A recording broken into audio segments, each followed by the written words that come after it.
পশ্চিমবাংলায় সিদ্ধার্থ শঙ্কর রায় মুখ্যমন্ত্রী, বামপন্থীরা মার্ক্সবাদী কমিউনিস্ট পার্টির নেতৃত্বে জ্যোতি বসুকে সামনে রেখে লড়াই করে সিদ্ধার্থকে ক্ষমতাচ্যুত করে বামপন্থীদের সরকার যাতে প্রতিষ্ঠিত হতে না পারে তার জন্য বিধানসভা নির্বাচনকে প্রহসনে পরিণত করে। জ্যোতি বসু ভোটের দিন মধ্য দুপুরে প্রত্যাহার করেন তার প্রার্থীপদ। বামপন্থীরা নির্বাচন থেকে সরে দাঁড়ান, এই নির্বাচন প্রহসন হচ্ছে, এই নির্বাচনে আমরা নাই। লড়াই পরবর্তী সময়ে বিধানসভা বয়কট করে এই সিদ্ধার্থ শঙ্কর রায় সরকারকে উচ্ছেদ করার জন্য। আলটিমেটলি এই সিদ্ধার্থ শঙ্কর রায়ের সরকার পরাস্ত হয়। জ্যোতি বসুর নেতৃত্বে বামফ্রন্ট সরকার পশ্চিমবাংলায় 1977 সালে প্রতিষ্ঠিত হয়, যেটা গোটা ভারতবর্ষের সামনে নতুন পথের হিসাবে। আমি ত্রিপুরার কথা উল্লেখ করলাম, প্রথমে উল্লেখ করার চেষ্টা করলাম আজ এই ঘটনাগুলো মাথায় রেখে শুধু যোগেন্দ্রনগরের মানুষের কথা বলছে, সারা ত্রিপুরার মানুষের দৃষ্টি আকর্ষণ করে বলবার চেষ্টা করছে।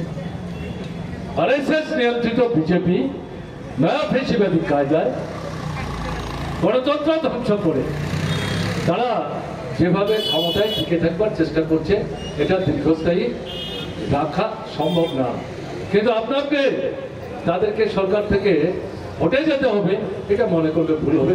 লড়াই লড়াই গণতন্ত্র পুনরুদ্ধারের জন্য, স্বাধীন ভোটাধিকারের জন্য, সংবিধান রক্ষার জন্য, ধর্ম বর্ণ সম্প্রদায় নির্বিশেষে মানুষের একতার জন্য, অন্যদিকে খাদ্য বস্ত্র বাসস্থান শিক্ষা স্বাস্থ্য কাজ, এই যে দাবি, এই দাবিতে যে লড়াই, এই লড়াই আমাদের কিন্তু জারি রাখতে হবে।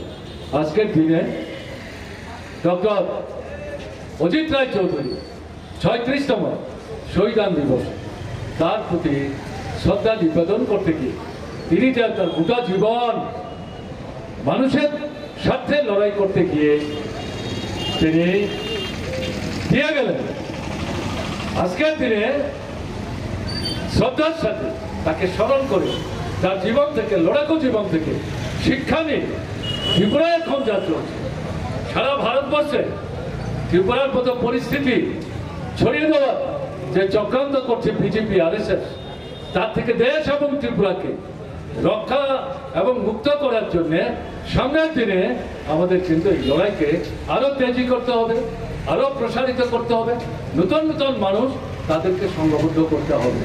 সেই জায়গায় মানুষের উপর বিশ্বাস হারানো যাবে।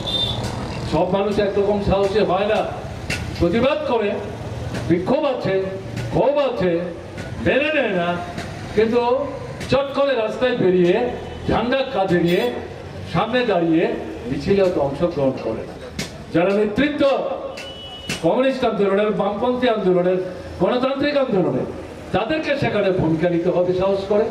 আক্রান্ত হবেন, রক্ত ঝরবে, মাথা ফাটবে, ওই ডক্টর অজিত রায় চৌধুরীর মতো শহীদের মৃত্যুবরণ করতে হবে। ঝান্ডা ফেলা যাবে না, পেছনে ফিরে তাকানো যাবে না। জীবনকে বাজি রেখে জীবন প্রতিষ্ঠা করার যে লড়াই, এগিয়ে নিয়ে যেতে হবে। এবং ইতিহাসের অভিজ্ঞতার ভিত্তিতে এই দুঃশাসনের চালক যারা, তাদেরকে ক্ষমতা থেকে হটিয়ে আবার এই ত্রিপুরাতে গণতান্ত্রিক পরিমণ্ডল ফিরিয়ে আনার যে সংগ্রাম, সেই সংগ্রামকে সংহত করতে হবে।